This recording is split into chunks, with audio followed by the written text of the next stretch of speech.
Okay, the label tool, as we looked at in the previous session with regards to the zone label in particular, is used for a number of other things as well. There are quite a few favorites in the label settings, but they all pertain to these various label objects and library parts.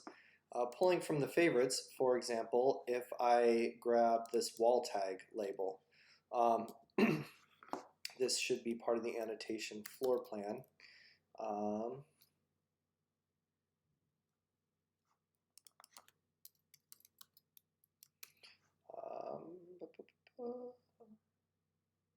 Wherever that shows up there, well, we're on the RCP. Let's just drop it here.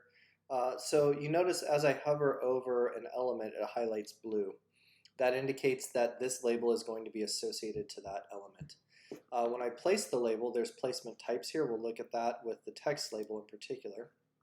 We'll just say show that layer. And here you can see that the zone tag now, or the wall tag, associated with that wall, so that if the wall moves, the label moves with it. But more interestingly, I can use this to find and select all walls of a certain composite. So if I use my find and select tool to say that, oops, add in composite name, I can search for all composites of that type and unify them to be reflected or to reflect what's going on in my wall legend. So now all of those, anytime I place a label associated to another wall type, if I were to, for example, copy this over, hold down Command and click to associate that label to this wall type. So if this wall was a different composite, it might get a different composite or element ID, and then it updates here. So the labels here reflect that element ID. Another label type that is useful, if I go to my label settings, there's a custom Walker Warner label here, the Ortho check label. If I set that as my default and then grab all of my walls in the project and go to, where are we at here? Document and label selected elements, I get labels for all the walls. Now this is not an annotation tool, it's actually a model management tool. But what it does is it calls attention to any wall that is not orthogonal to the screen. So I can undo, redo, and then deselect the one that is problematic. And this flags this wall to be cleaned up later. You can sometimes quickly adjust these things. And sometimes they just don't like to realign orthogonally, so you end up rotating them out of ortho completely and then snapping back to get them to report OK. So that's more of a model management and less of an annotation tool. We also use the labels for basic keynotes and documenting and labeling details. So if I go to my keynote label here, for example, I can then pick the layer that that needs to be associated with. And here is where I get the option for placement. So either associated or not, but then I can say that it's a simple click. So I could say just click and place. It's going to drop that keynote there.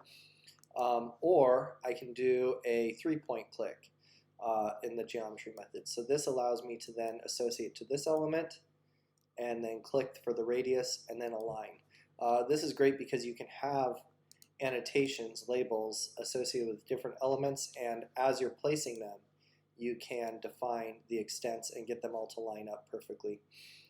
There are also labels for zone ceiling heights.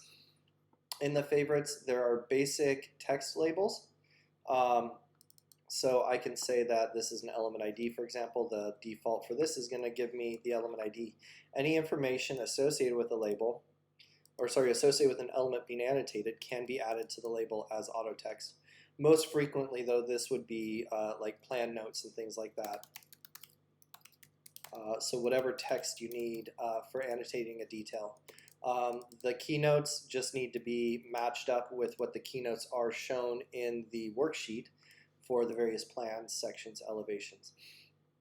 That is a bit of a manual process to get those to line up.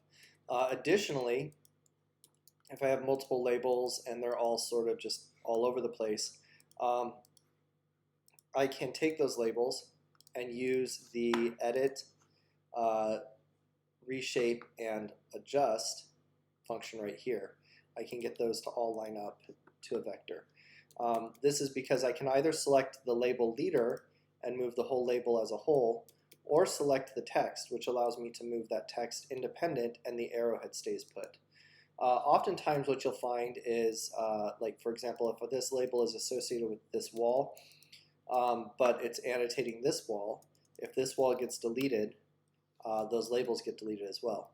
You can reassociate a label by selecting the label, holding down Command, and clicking on the element that it needs to be associated with. So now that label is associated with this wall. As is often the case with details, it's not really advantageous to have things associated with fills in the detail. The easiest way to select those labels, because the geometry method, placement method, doesn't allow you to disassociate them here, the easiest way I've found to disassociate a label is to just cut it off of the current view. So select the label, cut it, and paste it. And now these labels are no longer associated with any element in the model. They can be reassociated, however, if I hold down Command and click with the label selected. Now that label is associated with this wall. There are all sorts of options with the labels, the label tool. Like I said, from the favorites, there's a whole bunch set up in there. Primarily it's keynotes, basic annotation, wall tags, and then we're playing around with the favorites in the current iteration of the template to include some like the zone height and zone stamp options for reflected ceiling plans. There are also window and door labels that can be associated with the elevation, and they'll match the window and door tags from the floor plan. The auto text for the label, if I have a label associated with this wall, for example, I can use the auto text here and put any information associated to that wall, whether it's surface, whether it's surface name, attributes, size, dimensions, proportions.